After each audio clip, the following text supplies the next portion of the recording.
Hello, everyone. Thank you for joining us today.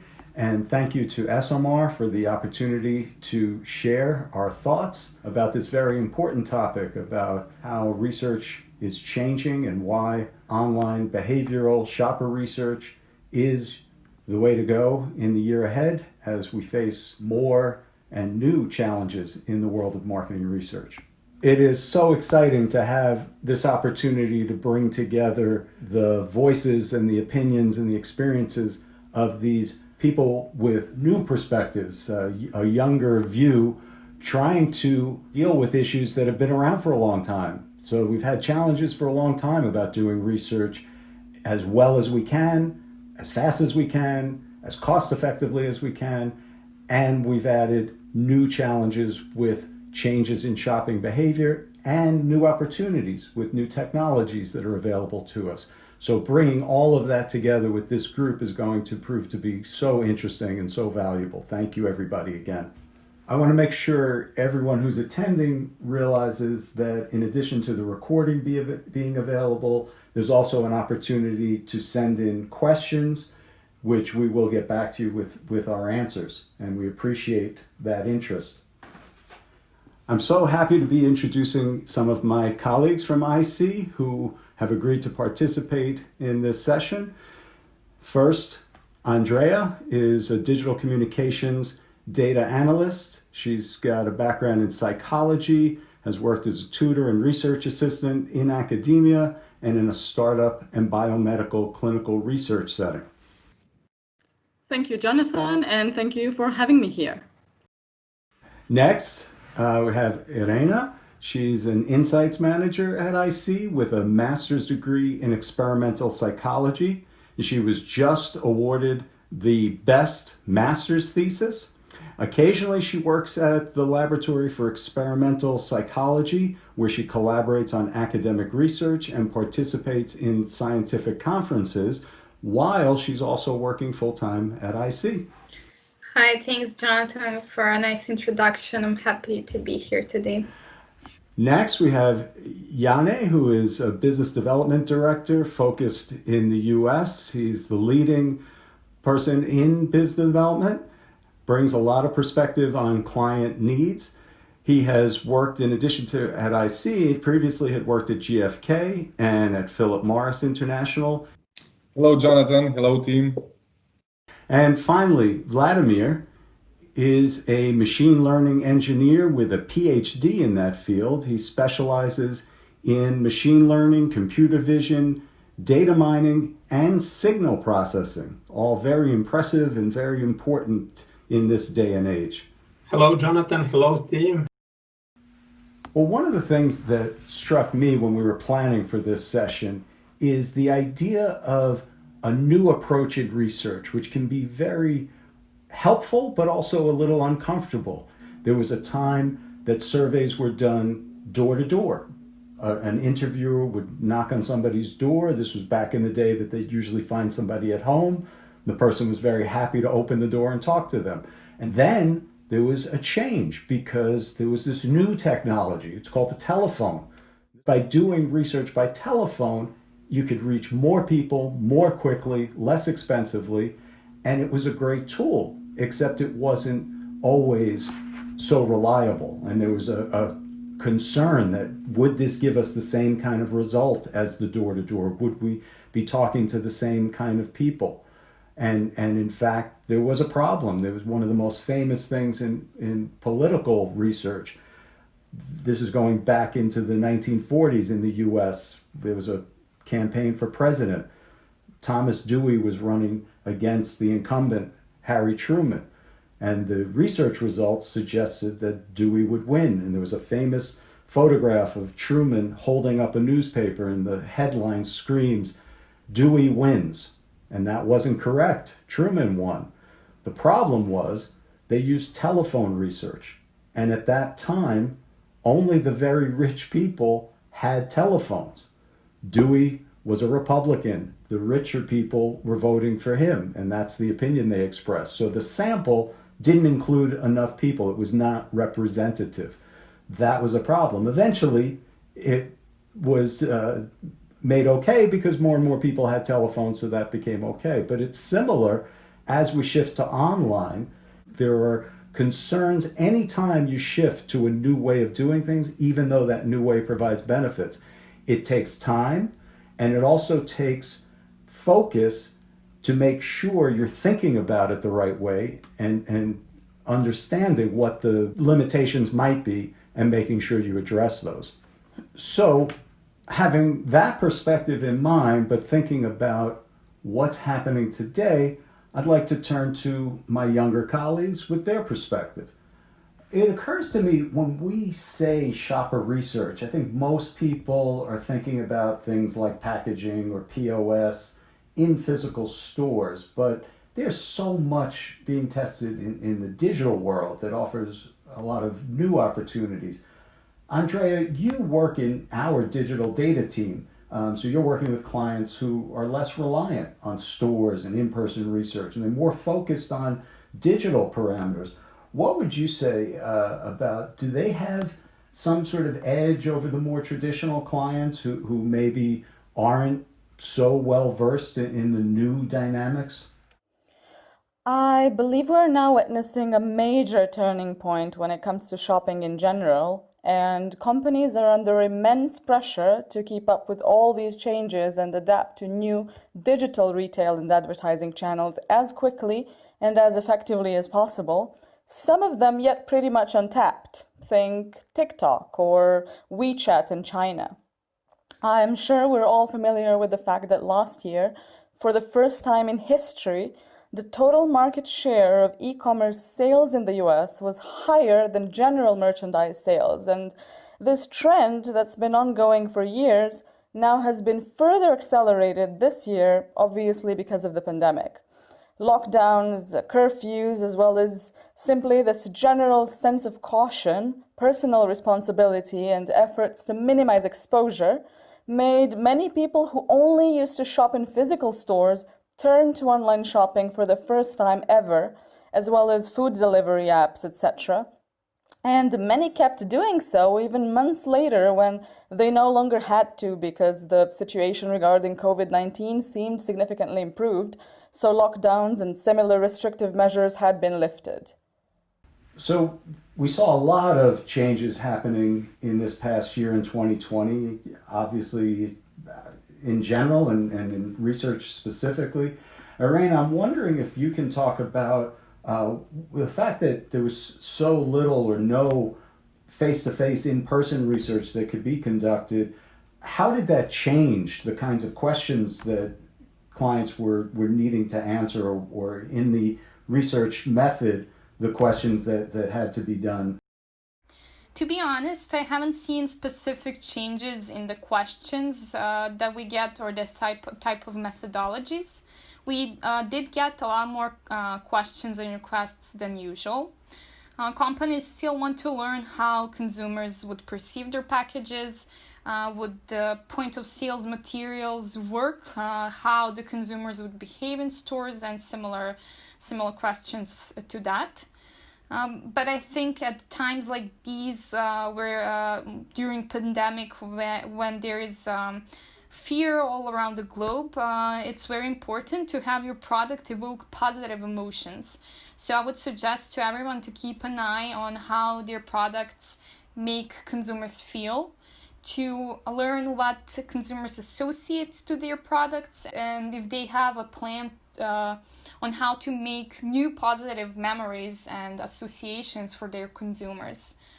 What we do at EyeSee to tap into this kind of data to learn what's the first reaction of consumers to certain products is that we use facial coding in combination with other methods such as reaction time measurement or surveys, and that way we can actually kind of measure the behavioral reaction to our clients' products. Janne, what did you find were some of the different challenges and issues for clients in this past year compared to previous years? Were there different concerns that they had or different kinds of things that they wanted to test? Yeah, thanks, Jonathan. So the only big dilemma that we see play out is whether they should do research online or offline. That was, let's say, the biggest dilemma this year, I would say.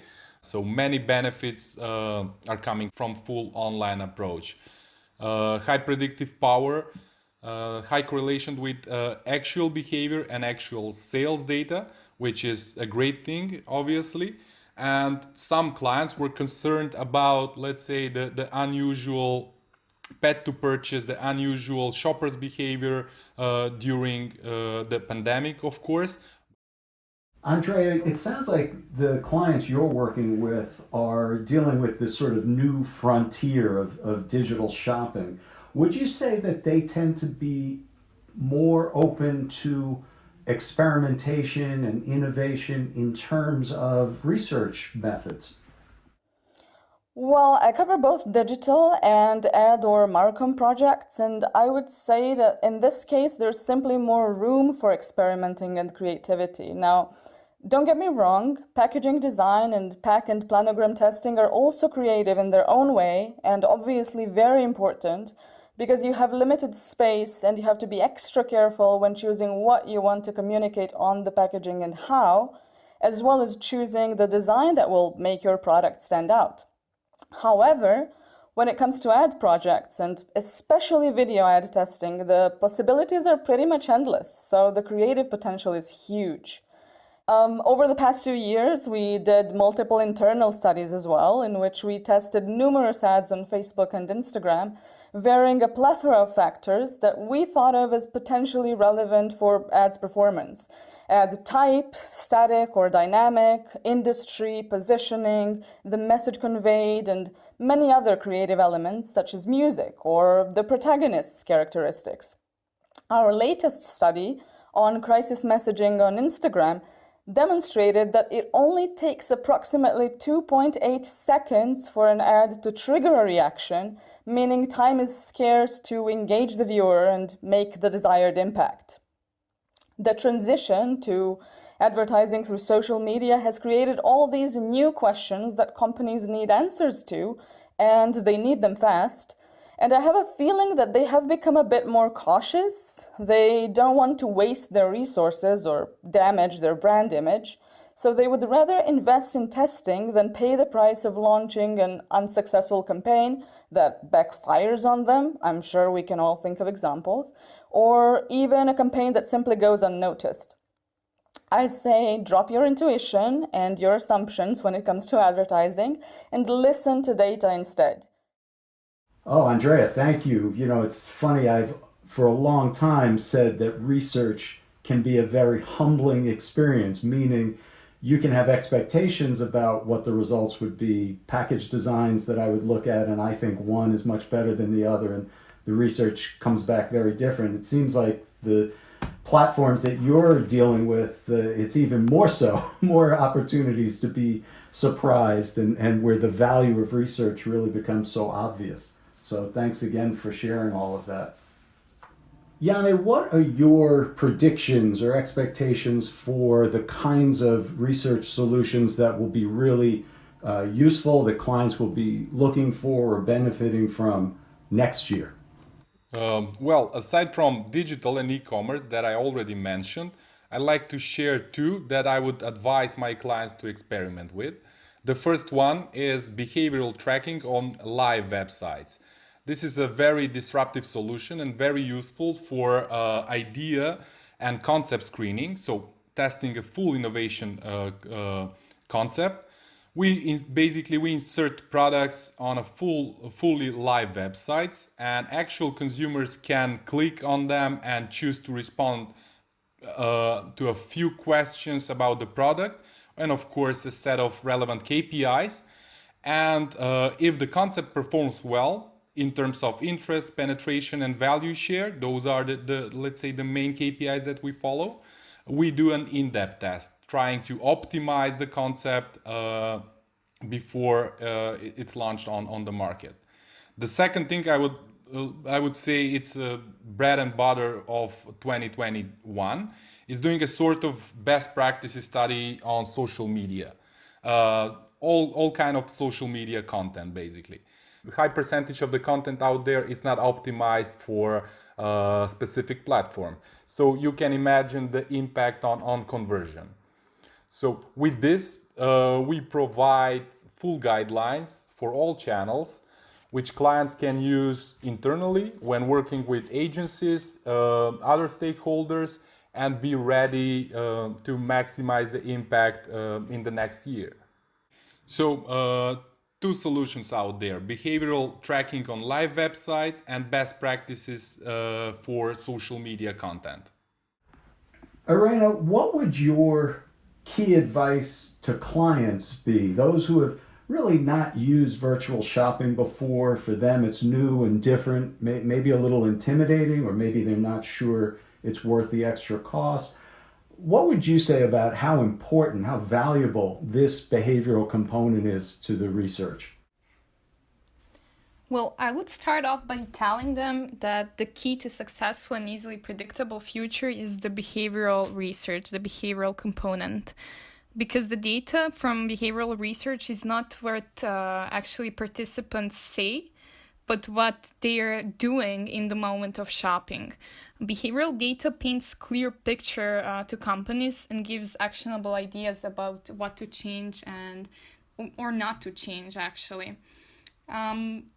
So I don't have one advice. I have a couple of words of wisdom, let's say, for all the virtual shopping rookies out there.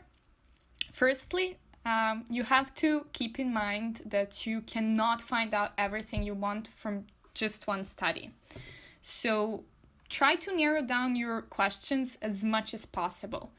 It is a basic scientific principle for a reason, right? And it applies to market research as well. For example, don't try to figure out the best shelf layout, number of facings, and best sales materials at the same time. You will get lost and probably cause a headache to your research team.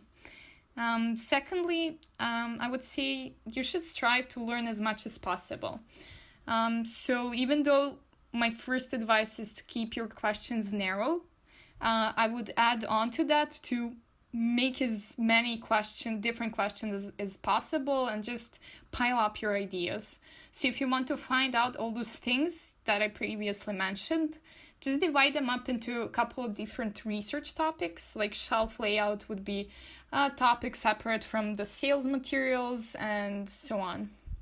And think about other factors involved. For example, the retailer.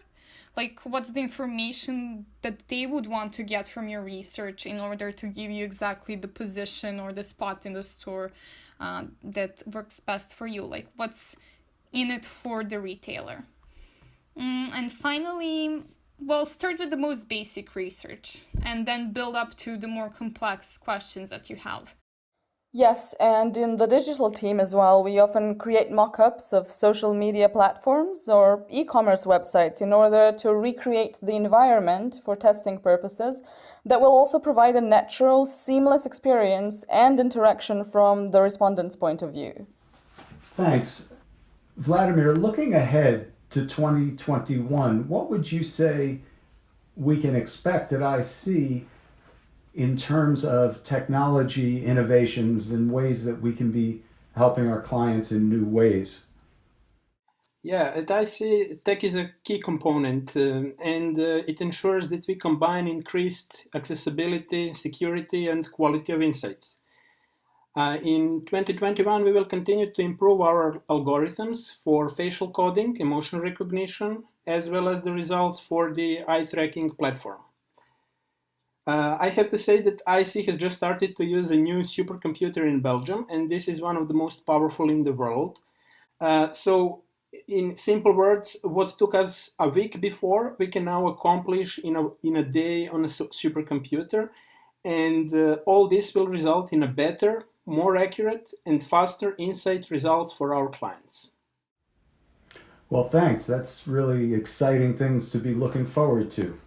Irena, can you tell us more about why innovation and design thinking are so important as a research company, not just for our clients, but even for us and our internal teams?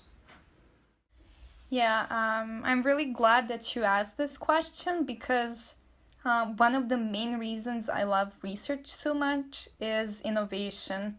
Every project, every research is an innovation in itself because you're always doing something new, you're always discovering something new, and you always have to find a way to meet your clients' needs in the best way possible. So I would say that innovation is not only important, but it's a must for every researcher. And the reason why it's so important, not just innovation, but I would also like to mention design thinking here. It's important to the same extent, and that's because it helps us keep an open mind to be sensitive of clients' needs, so we can do our job as best as possible. As a researcher, you want to be able to understand exactly what it is that your clients need, and you want to offer them solutions or products that can meet those needs easily and quickly, right? So with the design thinking framework, we are able to discover, to test and perfect our solutions. And it helps us come up with like one that fits all solution that we can do easily in like 2 weeks, wrap up our research in 2 weeks. And it also helps us come up with customized solutions for specific clients, especially when we have a client, a new client coming from a new industry that we haven't worked with so far. We need to adjust ourselves internally and adapt internally. On the one side, we want to make sure we are doing the best we can for the client, but also we want to be able to complete the challenge without many struggles internally. And that's where innovation comes in as well, to help us organize, to come up with internal tools that we use to like do the work that was done previously for like in 5 days, we can boil it down to 2 days.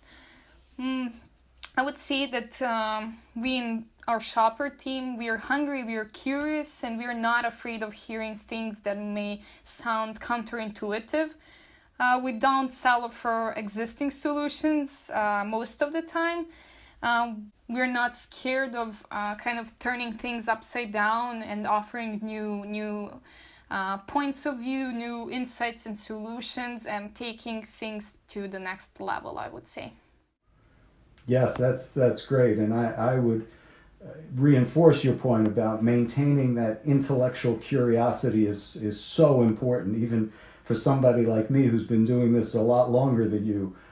It really helps to keep things fresh and dynamic. And let me say, having people like you to continually challenge and bring new ideas is so healthy for everybody. So thank you for that. Well, thank you. I think it wouldn't be possible without people like you who have been there since the time of calling respondents on their landlines to ask them about, presidential elections. So thank you for all the knowledge and experience that you share with us youngsters. My pleasure. And I would really like to emphasize what you just said about innovating internally. So we at EyeSee have an unusual habit. Instead of turning only to experienced team members for help, we trust in very young, engaged people to bring fresh perspective to a problem. Sometimes, and quite often, researchers who have just left university and this is their first job can have great ideas and fresh perspective for solving issues even quicker than people who are too experienced. So we know that experience sometimes blocks creativity. So at EyeSee, creativity is essential, and sometimes experience can have a negative impact on that one. So everything can be questioned. We have an innovation hub and a whole department dedicated to bringing us new solutions. If you have a platform like this, where people can express their ideas, they will definitely show up because they are intrinsically motivated to make an impact in their work, and we need to use them. And Yanni, to close off this session today, what would be your key message for clients to be thinking about in the year ahead as they plan what they are going to do, or maybe what they should be thinking about doing that they're not already considering? Yep. So I have three words for 2021: disruption, innovation, and boldness. So the entire year will be out of your comfort zone, that's for sure. Traditional market research is dead. Behavioral is on the agenda, and it's there to stay. For years now, we have been working with the biggest names in specific industries like Microsoft, Twitter, and many more. And we learned a lot of things. We've innovated a lot for specific projects. And now we are able to translate that knowledge, and we have the know-how, and we can use that in different contexts for different industries, clients, and business needs. Well, in summary, I would just want to add that it sounds like as we look ahead, our clients can not only trust that the online research they're doing is going to be okay in giving them the insights that they need, but they can really come to rely on it for the traditional types of shopper research that they've been doing, like packaging and point of sale, but also for some of these new shopping behaviors like e-commerce and social media and all of the new things that are coming about in society, that research is keeping up with it to find new ways of getting at those insights and understanding the behaviors. And by partnering with a research firm like EyeSee that stays at the forefront of the tools and technology, you can really trust that you'll be successful in getting the insights you need and getting it in a way that's really efficient, timely, and cost effective. And with that, we all can win.